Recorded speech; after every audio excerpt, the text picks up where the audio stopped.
we find fulfillment in our relationships as we age? Love expert Laurie Gerber joins the show to share her insights. As a dating coach, Laurie helps people navigate relationships in their 50s, 60s, and beyond. Laurie joins the show to discuss overcoming challenges with dating, intimacy, and finding the right partner later in life. They will also explore how to improve existing relationships through open communication and honesty. It's an episode you don't want to miss. Hello, True Love Knots community. I am so excited. So today I have a special guest on that, you know what, I am like bursting because I feel that she's going to bring so much value to our community. Because you know what she talks about? Love. That's right. You got it. Love. And you know that I love to bring you anything about love, but also getting down into the nitty-gritty about finding the right partner, or maybe you're in a relationship and you need to tweak it a bit and see what you can do. Because all relationships, you know, you really need to work on, whether it's yourself, with your partner, with in your professional world. It's very important. So all the way from New York City, NYC, the Big Apple, I want to welcome Laurie. Laurie, hugs and kisses. Hi. Great to be here. It's great to meet you. I put on special perfume for you. Everybody smell it all the way here in New York. Smell-o-vision, right? Just like Emerald Lagasse. So welcome. So I am so excited that you're on, this particular program and platform. And as you know, that the community I deal with is a lot of people, and I will tell you, because I'm older, a lot of people in their 50s, 60s, and 70s that are getting out there in the dating world. And some of them are having a difficult time or don't know where to go, or we find the wrong person because we think that's the only person that's going to be there out for them. So what I want to start with is tell us a little bit about you and how you actually got involved, if you don't mind sharing, Sure. in becoming a love expert. Yeah, no problem. I was miserable, to just bottom line it. Personally miserable in my life. I had checked many of the boxes people like to check. I had had children, and now I have 3, but at the time I had had 2. I started my business. I had an apartment in New York City. I had a cute husband, and and I had tried all the personal growth too. Therapy, courses, books, gurus. I did Tai Chi when I was 11. I was at an ashram when I was 20. I was very concerned with how to be happy, but not actually succeeding at that. So I personally hired a coach in my 30s because I saw this woman, this coach. Her name was, interestingly, Lauren Handel-Zander. The methodology I teach is the Handel method. Coincidence? No. So I looked over at her. She was so happy. Her life demographically looked just like mine, except she was bouncing around with joy. Saw no competition between love and career, raising children, the whole thing, right? So I was like, okay, I missed a class. Let me hire this woman and find out what she is doing. And of course, I thought the safe thing to talk about was building my business. I was hiring a career coach. No. Lauren took one look at me and she was like, no, we're not focusing on your career. You're tanking your marriage, and your self-love is for shit, basically. Can I curse? Absolutely. You're okay. fine. Your self-love is for shit. You're eating sugar with every meal. You're anesthetizing yourself. You're checked out.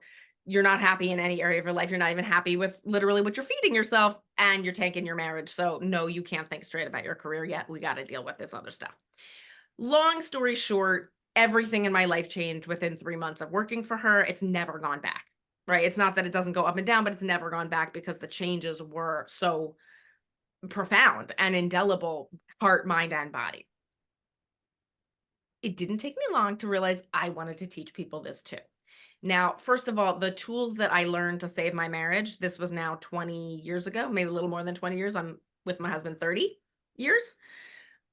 Those tools I still use to this day, daily. Truly, the insights and the tools I still use to this day. So I'm obsessed with what they did to save us, and I'm obsessed with what they do to keep us together. But in my work with clients, I do not save marriages that shouldn't be saved. I help people leave. I help people leave. I help people detox. I help people get over lost love, whether it's through death or breakup. And I help people love again. So I help people love again inside relationships. I also help people love again outside of relationships that have ended. But the tools that I learned were so profound for me that I knew I wanted to keep teaching them. So over the years of me becoming a coach and coaching people on everything, I couldn't help but have a specialty about relationships and then about dating. And then as I grew up, right, I'm almost 50, as I grew up, I watched my friends get divorced. I watched my clients get divorced. I watched people lose partners. And I came to love that second chapter dater, who's like, well, no, this time I can, like, this time I'm doing it for me. This time I don't have to make a baby out of this. This time I don't have to prove anything to anybody. This time I don't have to continue antiquated relationship dynamics from the 50s or the 60s. So we're at this amazing time in human history, and my favorite group of humans from like 50 to 75 who are really free to create in a way that they've never been before. And I think societally, we've never had the opportunity to create so freely. So did that answer the question? It does. And, I love the way you said it. You realize you weren't happy. And, that's interesting because I had a conversation with someone the other day about that very subject, because you can have all the money in the world.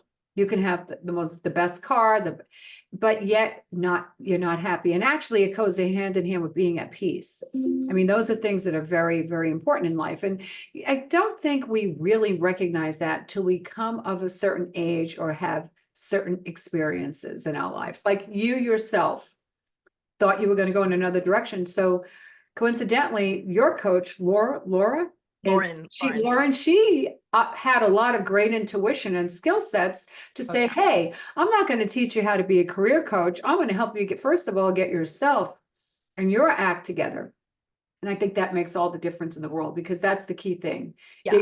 It's, what it's like cleaning yourself and taking care of yourself, but then going out and putting a bunch of pills and smoking in your body. It doesn't work. Exactly. She saw the domino effect of starting with the things that were going to make the most difference. And of course, I would have never figured that out by myself, because I didn't want to quit eating sugar. I didn't want to have to be intimate with this person I'd been growling at for the last 10 years. So she really made me do the hard stuff first, and then everything else was easy after that. So surprisingly, you stayed with your husband. I did. I survived a year divorce experience. Okay. And that's wonderful, because he had to want to also work at relationships. Sometimes people they want that magic pill. That's right. There is a large percentage, I shouldn't say large, there's a significant percentage of the time when couples come to me and it is clear to me only one of the members of the couple wants to work on it. And unfortunately, I don't help couples. I then will help the person who wants to work on it get out of the relationship. Right? So sorry, I don't know if you heard that. I'll say that again in case you're editing. But and then I will help the person get out of that relationship if appropriate, because it does take two people to work on it. And my husband didn't know he wanted to work on it, but he was willing, right? Like he was willing to hear my apology, hear what I wanted to own up to, own his part, have deep conversations about it. And if you don't have that, it is like banging your head against the wall. You're going to get tired and you're going to get a headache.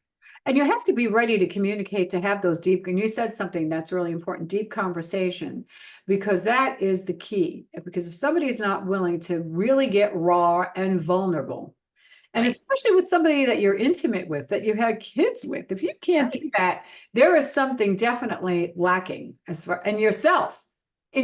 Yeah. And I think a lot of couples start out with that. There's the hormones of new relationships kind of pave the way for people to be vulnerable, to give the benefit of the doubt, to share things you might not normally share. But then over time, human beings lie. They start to lie. They start to hide. They start to omit. They start to have little compartments. They keep these things. They focus on their children or their career, and they really let that opening honesty atrophy. So it's not even like they weren't capable of it. In most couples, it's like they remember it and they're like, oh, he must have changed, or I must have changed, or things must have changed. And sometimes it's true. Sometimes things have really significantly changed in an irreconcilable way. But oftentimes it's that you stopped cultivating the intimacy. You stopped having the conversations. It's interesting you say that, because your TED Talk talks about secrets, talks about lies. And it starts off small. Like, I'm not going to tell my husband that I bought so-and-so, or something happened. I'm going to cover it up. Very popular one. Or partner. I shouldn't say husband. It could be the same.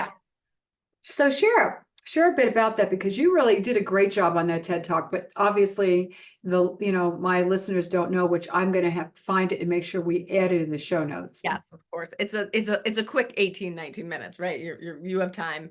If you're someone who's curious about that aspect of personal growth that nobody's talking about, like Lauren and I joke about it all the time. Where's the section in the where's the section in the bookstore, the library, where it talks about lying? The thing we all do all day long. We all day long. Why is no one talking about this? And I have a very specific sort of perspective on it, which is not a moral one, right? I'm really more interested in a human being being happy. I'm interested in a human being finding love, intimacy, connection.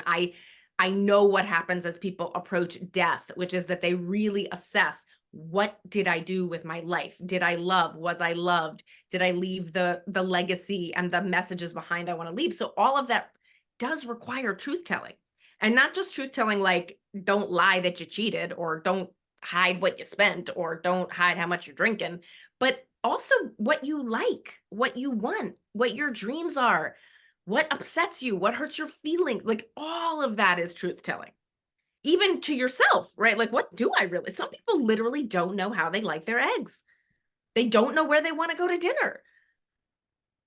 I think that's a form of lying. Well, and also, but it's not allowing yourself to be who you are. Right. Because you said something, whereas there's that section in the library too, that also tells you, you need to be honest with yourself first and recognize that you need to start changing yourself. It's no different if you have an animal and you need a dog trainer. Well, it's really not the trainer for the dog, it's for you. No, it's right. It's true. Very good analogies, truly. And that's why that first assignment the coach gave me, right? I came and said, oh, I need help with my career, my business. And she's like, no, right? Good try, but no.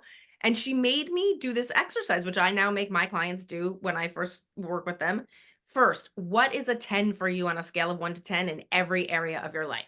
So first, she makes you look at every area: your home, your body, your health, your money, your love life, your sex life, your time management, your fun, your adventure, your spirituality, your learning, your family, like all of it. So that all of a sudden is like, oh, tell the truth to myself. I never even considered it an area. I never even looked in that compartment. And then be honest about what you truly like. I'm going to hold you to this. So what can you say that is true about what you want there? No cliches, no generic, no what your mother told you. Like, what do you want in that area? So that's the first layer of truth telling the truth to yourself.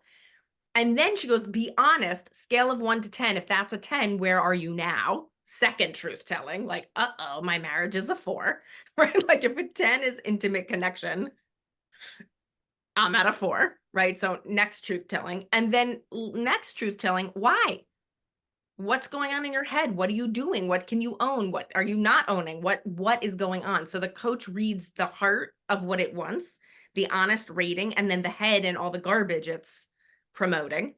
And then the coach can start to go, okay, let's get the thinking and the acting aligned. Let's get the thinking and the desire aligned. Let's tell the truth about all this and clean it up.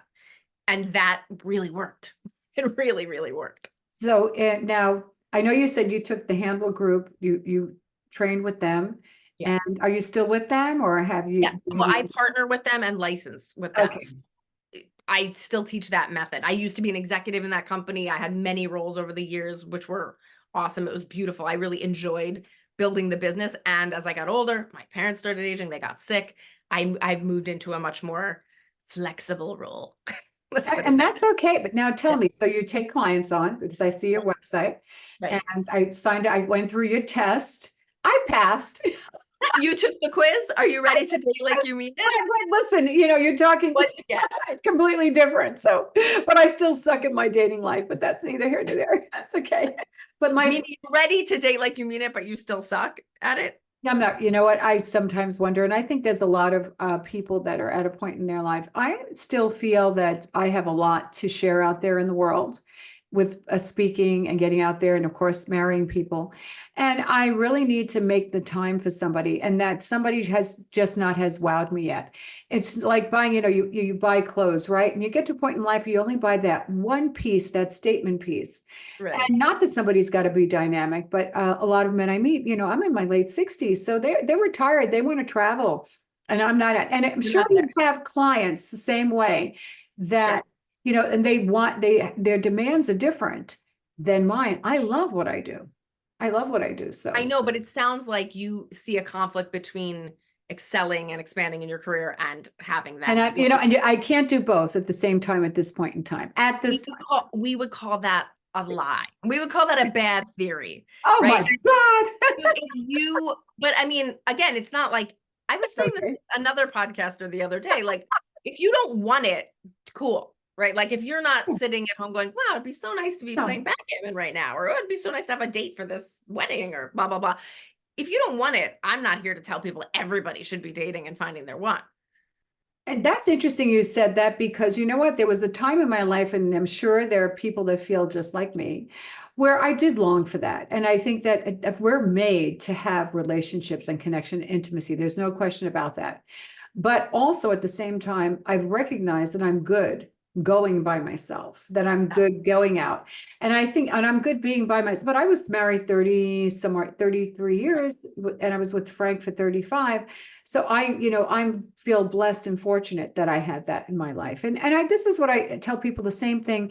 What are you coming across? But it's not about me. I want my listeners to hear about you and what They you want to know about you too, but Maria. yeah, oh, sure. Well, my hope, but it also too is, what are you seeing a lot of in across with your clients? Are you seeing more couples coming to you, or people that are looking to date again? What would you say? Well, interestingly enough, I am seeing what you just demonstrated, which is theories that make love impossible.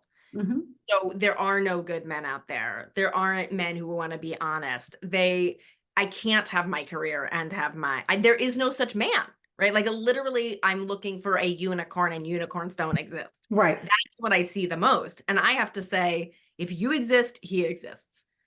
And maybe you're a unicorn and he's a unicorn, and unicorns do exist. Or maybe you're looking for a thimble in a haystack. And it's not as hard as looking for a needle in a haystack, but it is a thimble. Like, I'm not going to tell you every person you see on Bumble or Hinge is a great prospect. Just like when you go to Bloomingdale's, not every dress you see is a great prospect. Not gonna look But good, right? the shop and the hunt is an honest job. And it's, to me, one of the most spiritual jobs there is. It is not frivolous. It is not uh shallow, and it's not a waste of time. Even if you fail for years, it's not a waste of time if you're doing it earnestly and learning about yourself on the way and learning about others on the way. So, it's interesting, because I think that, first of all, you said that sometimes some of your clients feel that men are not honest, or women. I don't know. I find that the people that I've met are very honest. And maybe that's the thing, is their first date, they're telling me right away. And I don't know if other people, maybe your client, right away, well, I'm looking for somebody to travel with. I take off the whole summer. I like to do RVing. I'm very needy, and I like a lot. But I would never let you even go on a date with someone like that. But no, I got to share with you, but this is what happens. This is what sometimes the men that go to the extreme, because they have dated Sure. and they don't realize that, kind of refrain. You're on a first date. Yeah. Maybe you'll get married on the second date. But the truth is, Maria, I don't fault that guy. That guy helps you eliminate him quicker. Exactly. Oh, I agree with you. I agree with I would absolutely. actually hate for him to go slower telling you the truth about him. But what I do for my daters, and I have a very prescribed method, because you people have worked hard your whole life and you are tired, and dating using dating sites is exhausting because it's endless and it's digital and it's screens, and I get it. Okay. So I have a very specific method to make it efficient, easy, and as pain-free as possible, which includes you do not go on a physical date with someone who does not meet your basic criteria. And you have said it kind of offhand, like, I'm looking for someone who's going to really support my career and my personal expansion. That's really important. And there is What is? my darling friend, 53, just got divorced. She is now with a 37-year-old man who worships the ground that she walks on, takes care of her in every single way, is not financially dependent upon her, does not want children, is happy that she has her children. All he wants to do is just worship her and support her and love her and know her and have a great time with her and have great conversations and be there at night to rub her feet and fuck her brains out. So I'm sorry, but these men are available. Just so you know, there's a lot of 30, 40, 50-year-old men who don't want to raise children, don't want more children, don't want a complicated life, want an independent, amazing, smart woman for occasional companionship because they've learned to be independent and they know you have, and that's cool. Now that's interesting. So expand on that and share with our listeners a bit, because there's a significant age difference. Now I marry people, so I see the age difference, not just for men, I see it with women too. Of And you course. wonder, because are they going to stay with them long term? Are they not? Do they care for them physically? And then what if they change physically? And those are Exactly. tough questions. There are as many stories of that going great as there are of that falling apart. The methodology that I teach my clients, again, very codified, we teach this at MIT and Stanford. This is geeky. Okay. I love that, geeky. I call it nerd love, right? Like this is Nerd not, love, that's good. this is not, frivolous. So there are three constituents: your head, your heart, and your hoo-ha. Your head is Yes, right. I'm sure this makes sense to most people. Absolutely. Head is sensible. I need a guy who's not needy. I need a guy who can travel on his own. I need a guy who can keep up with me. I need a guy who can talk the talk that I talk. I need a guy who's, logistically and geographically desirable. That's the head, right? Then there's the heart. What do you care about? That's different for every human. Some people care about humor. Some people care about music. Some people care about equality. Some people care about long walks on the beach. Some people care about quick getting to the whatever, everything to do with energy, communication, connection, whatever makes you feel good. That's the heart. The hoo-ha wants to be turned on. Please don't call it your one and only if you're not turned on, if you don't want to look at their face, if you don't want to kiss them. So each one has needs. For most of us, for most of our life, we have let those compete like siblings. And like siblings, they like, yes, siblings, right. That's fun. That's so true. That's similar to what I tell people. You know what? You have to think from the waist up sometimes and not the waist down. It just depends. There's 3 levels to think from, and right. the Handel method teaches you must be giving all 3 a full 100% vote. So right, your head gets a full vote, your heart gets a full vote, and your hoo-ha gets a full vote. But we learned from looking at our parents, and our parents were raised in a time when it was really about head, right? Or it was about hoo-ha, and then they swung the other way. Right. So nobody was even really thinking about head, heart, and hoo-ha until recently in human civilization. But I just listened to a podcast, and I'm trying to think of the gal's name. She's been working with Match for many years. Her name is Fran, and I can't remember. She does all their behind the scenes. She does statistics and sociology. And she was sharing that we're too busy looking for chemistry. I'm not saying, when I say we, out there in the world, not myself in particular, and that we should wait, which I do believe in waiting. That's just my own personal, unless somebody is so hot that you really think you can't wait. But the point is she says that we need to take time, that you can fall in love even if you don't have that.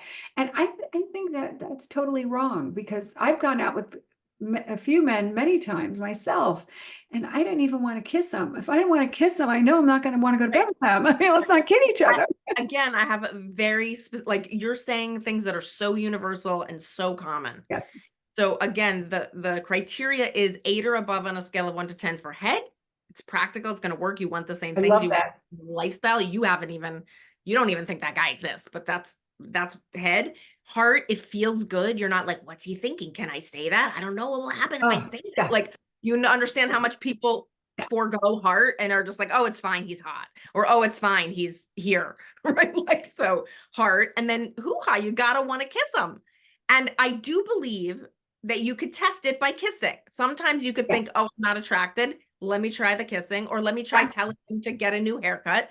I had a woman who I dated who was single for years. She tried everything, and she finally met this guy, and he was like at 9 in head. He was a 9 in heart. He was so good to her. She thought he was such a dork in his clothing, like his whole. So she couldn't even get to the physical, right? Exactly. But she told him, I was like, just tell him, just tell. And poor guy, just divorced after a 25-year marriage, teenage daughter, like, and she was like, honey, I love, you're great. I'm having so much fun. I just keep choking on this. Can I give you a makeover? Right. And he's like, please give me a makeover, please. I feel so trapped. Like he's trapped in the time warp of of the Arrested Development from the last time he dated 25 years ago. So he's just waiting for a woman to help him. So she literally takes him on a shopping spree, redoes everything, stocks his closet. He's thrilled. And she's like, now he's hot, right? Like he had the raw materials. He just didn't know what to do with them. He had the right equipment. He just needed to, He needed a woman. So I always say, like, don't give up on the hoo-ha right out of the bat. Like there's a few tests you can do, but if they don't get to an 8 or above with those tests, you have to abort the mission and believe you can have it. Yes. So now are you dealing basically, so let's talk about basically with a lot of women, let's talk about your single clients and let's get into a little bit on your couple side, because I'd like to just share. Are you finding more women, men? I mean, because sometimes people don't want to admit that they need a little bit of assistance, and that's the tough thing. Yeah, I only work with people who are already successful, healthy, happy people who know the power of coaching, right? Who know kind of like a personal trainer, what that does for you. Absolutely. That's who I work with. And we give homework. Like I said, this was developed at MIT and Stanford. This is nerdy. This is geeky. This is not, it's not yoga. It's not meditation. It's not therapy. It's not light. It's really for the person who wants to do the class they missed, right? Like do the thing they missed that they've been missing, right? So whatever you've already done is great. It's gotten you to where it's gotten you and all the success that it's gotten you, but there are just chapters and that you haven't read yet and work that you haven't done yet. So I only work with people who are ready to do the work. And I would say, I mean, I'm not I would say the trends are, because we're in a time now when you don't need to get married anymore. Like it's just, That's right. society has changed. I think everyone is reckoning, everyone from 20-year-olds who are like, wait, so then what's the model? To 70-year-olds who are like, do I want to just hang out with my women friends for the rest of the life? Or do I want to try, like, all of that's up for grabs now in a way it never was before. So I think if you're looking for a trend, it's, we don't have a roadmap. Like we really don't have a roadmap now. So we really do have to invent it. What do we want love to be for us? Which is why, to bring it back, you have to tell such a radical truth to yourself. I had a client 67 years old. She came out. She met a woman. Right. She came out at 67. I'm like, Hey, if that for the rest of and your life. imagine suppressing that for all these years. And she didn't even know. That's the lie. Yeah, That's exactly. the lie. Yeah. Wow. So my point is that the sky's the limit right now, whether you're young, old, in between, gay, straight, whatever. Like it's open. So with my daters, I work on what are the obstacles and the blockages to being ready to date. Like you mean it. That's my quiz. Oh, you're right. You have to And be. and with my couples, I have a whole curriculum that just does all the conversations you should have had while you were dating. Like we go back. And do you find that when they come to you, the couples, would you say the majority wind up saving, or it just depends? Yeah. I mean, if they're coming to me and they both want to work on it, there's a good chance they're going to make it. But I would say 10 to 15% of the time, there's an irreconcilable difference and someone has not faced it yet, right? Like this one's going in this direction, this one's going in this direction, and they're just not willing to admit it. They're trying to keep it together for the kids or whatever. So I would say 10 to 15% of my couples spiritually speaking, want me to help them let go. But the rest just don't have the tools. Never had examples, never had the tools, never learned how to communicate about hard stuff, are scared to, they need a container for that. So that's beautiful. It's just beautiful to watch people go, here's my truth. Here's my truth. Oh my gosh, look at that. We match. Or I never realized it. So speaking of which sparked something, what do you say about premarital counseling? Well, I've seen a lot of it fail. So, I mean, I think the concept is great. Okay, I'm just curious. It's great, right? The concept is great, right? People definitely, in fact, most people who get divorced say they knew, right? Like they don't go, oh, I was shocked. They go like, oh, I had a thought when I knew on my wedding day, or I knew. Oh my God. To your point, right? There's that subconscious ability to lie to yourself. So I think premarital counseling helps people tell the truth more often than not, when they would just, I mean, people, again, because we're in 2024 and so many of us got married in the 60s, 70s, 80s, 90s, like we got married because of a different worldview, a different idea of what we needed to do. We wanted to have children. We wanted to raise, like there were so many reasons that are not relevant anymore in 2024 that again force you to go, what is true for you? Like what do you really want now? Right? So I just think it's an incredible opportunity to go reassess that, whether you're in a marriage or you're dating. So interestingly enough, you talk about people getting married in this, in 1960, 70, 80 and above. What do you think of the Zoomer generation? What With them coming up, as far as, do you think that they'll do a better job with finding the right partner? Because in the wedding industry, I see, first of all, couples coming in that have been together 20 years, had kids, decide they're going to get married. Okay. I see it a lot. I see people coming through that met each other 4 months ago and they're going to get married, and they're all ages. But let's take the Zoomer generation, because they are born with computer technology. We weren't. It seems Right. like they have that ability. And dating for them is going to be online more than Right. likely. And their communication is going to be text, not even a phone call. So what do you say to that? What do you say about that? I mean, the thing I do literally say to them is get off the text. Like it's nice for entertainment, but it's not relationship building. So, I mean, and there's a couple of real pitfalls with that. One is that because you have this experience of so much choice, you become apathetic and you become distractible and unsatisfiable because it feels like there's this endless choice. When I think everybody's familiar with the psychological phenomena of the more choice you have, the less happy you are. And in a day and age where you couldn't swipe and swipe and swipe and swipe and swipe, you're like, oh, nice girl, fits my criteria, head, heart, and hoo-ha, let's get married. So I think it's way more complicated in the digital age for people, and way more hurtful, really. Like there's just so much, you could get hurt 10 times a day right now by being ghosted by people. Whereas in the past, no one could get to you, so they couldn't hurt you, right? They had to get your phone number in order to hurt you, or your address, right? Like, so I think we have to have a much thicker skin in this day and age because of that. And then I think because you get a dopamine hit from the chatting and from the texting, you can become addicted to that. And so you really can become, it's sort of, my analogy is like you can snack on the Snickers bar and then you don't need the lunch, right? You don't get your salad because you're filled up from the junk, right? So unfortunately, that's what happens. People get filled up on the junk and they're not hungry enough for the real meal. And those are the things I'm really working with people on, is stop snacking.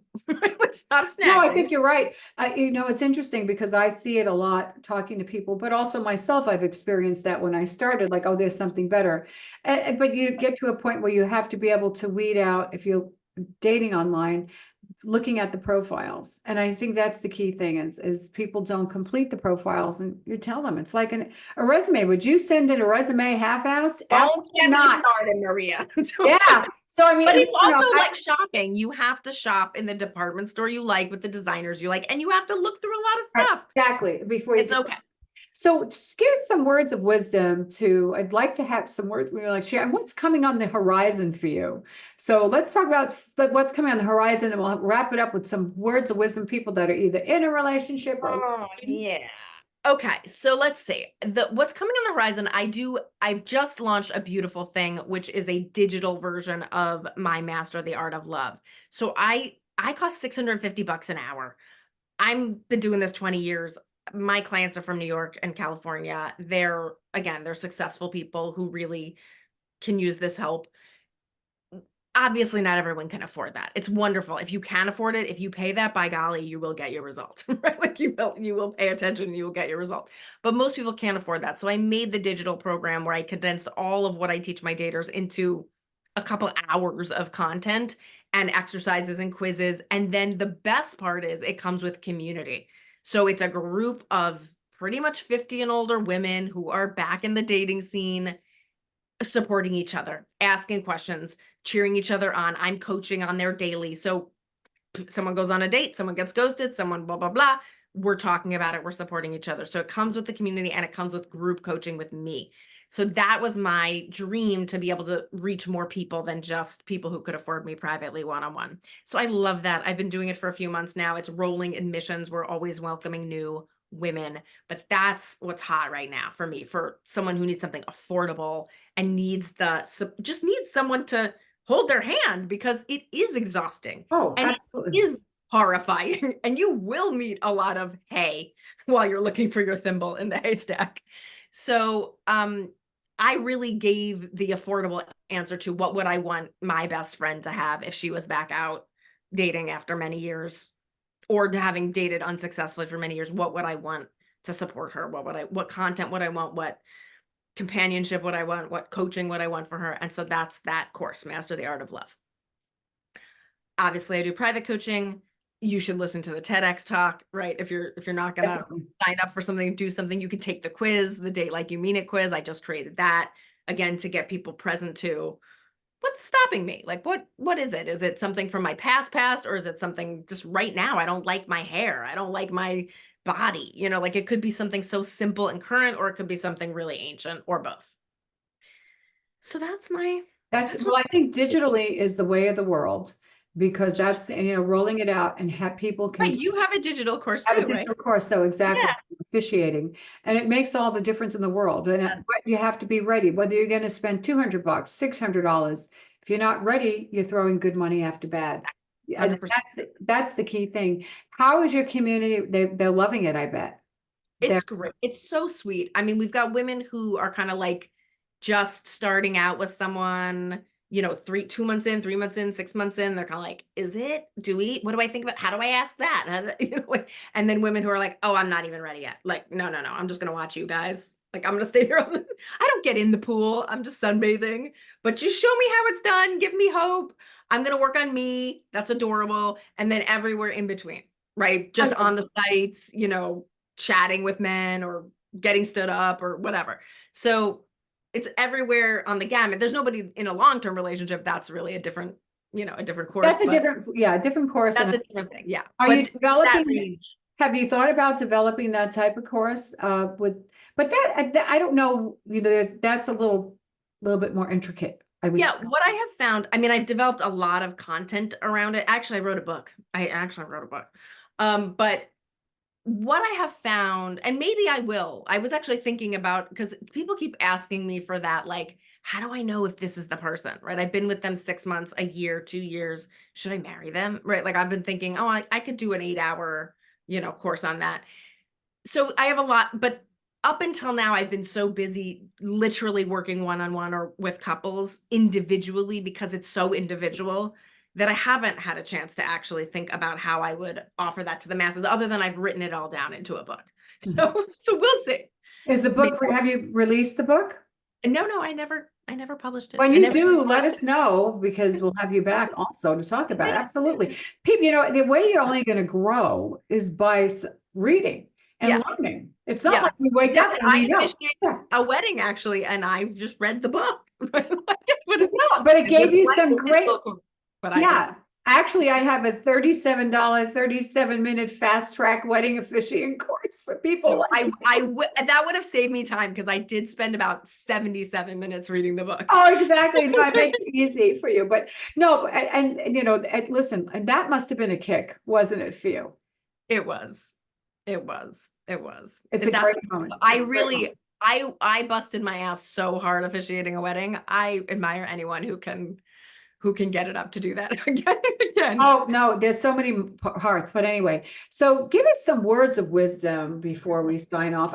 Something out there, we have this imposter syndrome going on, with social media, and we all know as we're aging, men or women, we don't look, but we have so much to offer. So what would you share with that community to help? I'm gonna underline a couple things I alluded to, but I'll just underline them now to finish this off. One is, if you exist, they exist.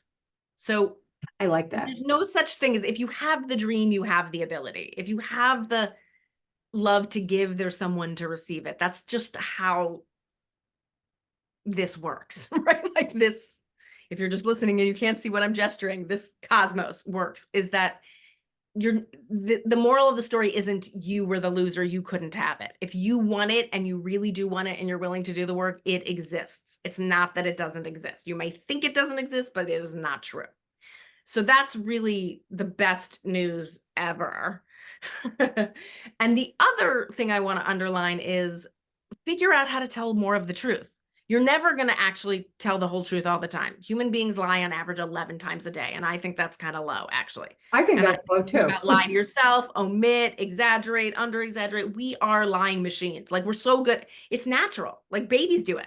They cry for no reason. They try to get attention. They, literally, definitely 4 and 5-year-olds do it. You see how young you can catch someone lying. Okay. It is as natural as breathing, as far as I can tell. So the more you can learn how to tell more of the truth, the freer and happier you will be. And I have all the tools for that.